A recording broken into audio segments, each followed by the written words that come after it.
We started at a site called Little Petra, and then we took an off-road truck, which costs about 5 dinar per person, and that takes us 3/4 of the way to the real Petra, but you have to walk the last roughly 2 miles. No, the donkeys are fast. The donkeys actually moved faster than our truck. They're still doing some excavation here. There are fragments of Nabatean pottery all over the ground here. Look at that. It's everywhere, just littering the floor.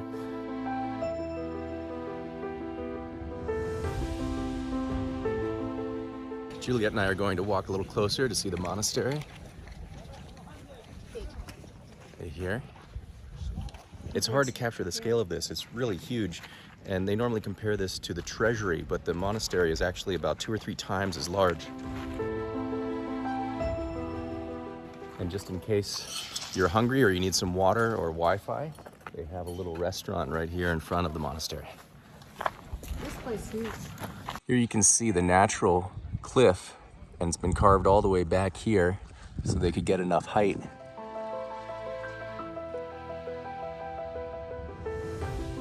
Right now, because of the conflict in Gaza, there's only about 10% of the usual tourists here.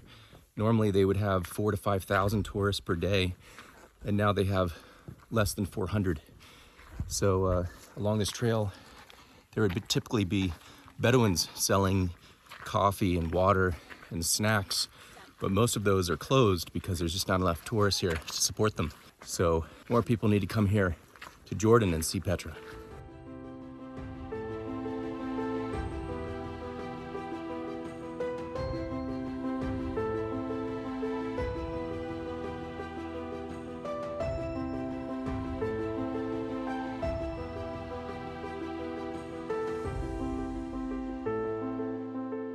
Those stairs look like they're going to nowhere, but they actually lead to a pipeline which collected all the water.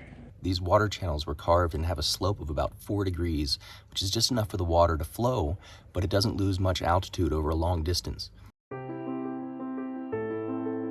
Here we are at the Treasury.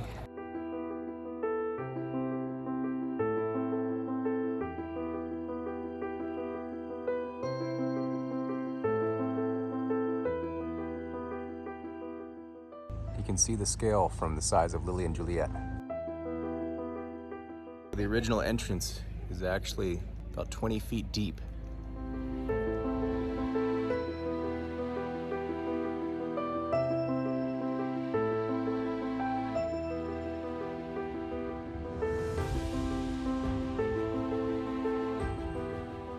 Canals go on both sides of the walkway. Here you can see the ceramic pipe and all the calcium buildup.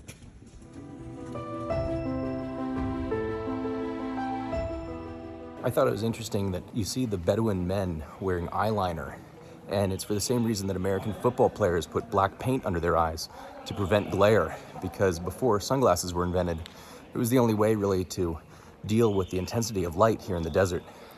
Nutella to go.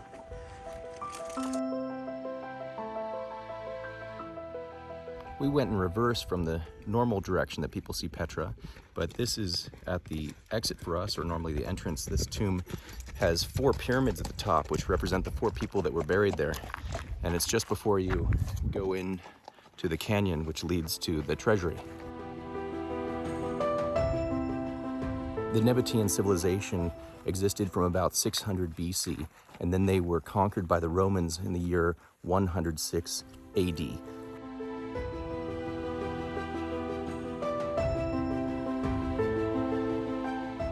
Petra was the capital for the Nabatean Empire. They also had another major city in what is now northern Saudi Arabia. And apparently that city is very well preserved because they don't get any rain there. So someday I may have to go see that. This was the entrance to a massive temple, and it was only excavated and discovered by Brown University archaeologists in 1992.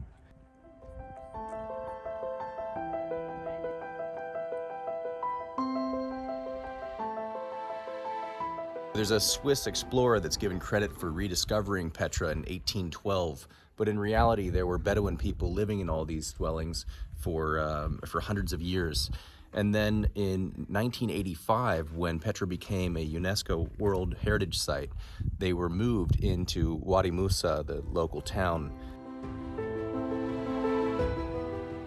All of these tombs would have originally had wooden doors covering the entrances, but of course that was 2,000 years ago. This one behind me is about 8 stories tall. They're really massive.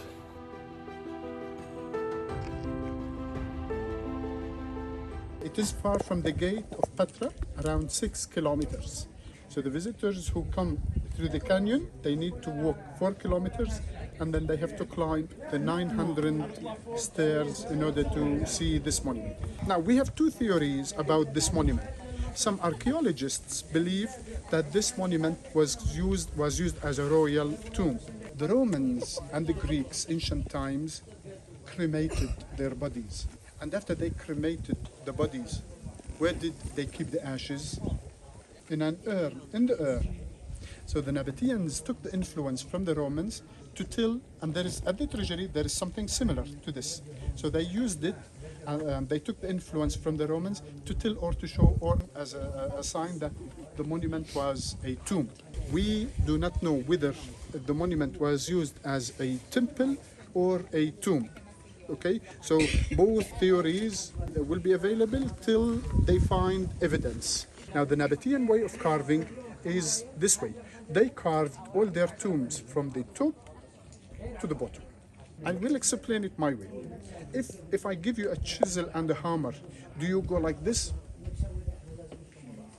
Or do you go this way? Could be dangerous. Why? Because everything will fall on you. In Petra, there is a monument. The monument is called the unfinished one. They started from top, but for some reason, they stopped. They didn't finish it. They didn't complete. So it is called the unfinished one. We're here in mid-December and the weather's really perfect. It's nice and cool. Our guide says that later in the month they expect some snow. But I think that this is a great time to visit Petra because in the summer it can be very hot.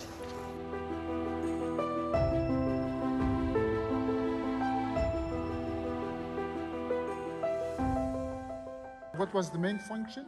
The main purpose of this little Petra or this Nabatean suburb, it was established to serve the caravans and the merchants. They wanted a place away from Petra because Petra was the main living or residential area. Petra is a Greek name and Petra is a female name. Petra means the rock or the stone. The Nabateans carved them especially for the merchants. Okay, now when you travel, what do you expect? A hotel, a restaurant, food, services. So the Nabateans carved all these rooms, especially for the merchants.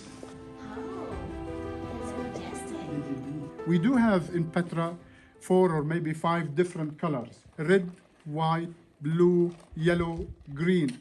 Again, every color represents a different mineral. Red represents iron. Blue represents magnesium. White is potassium or potassium. Yellow is sulfur. And the green represents copper.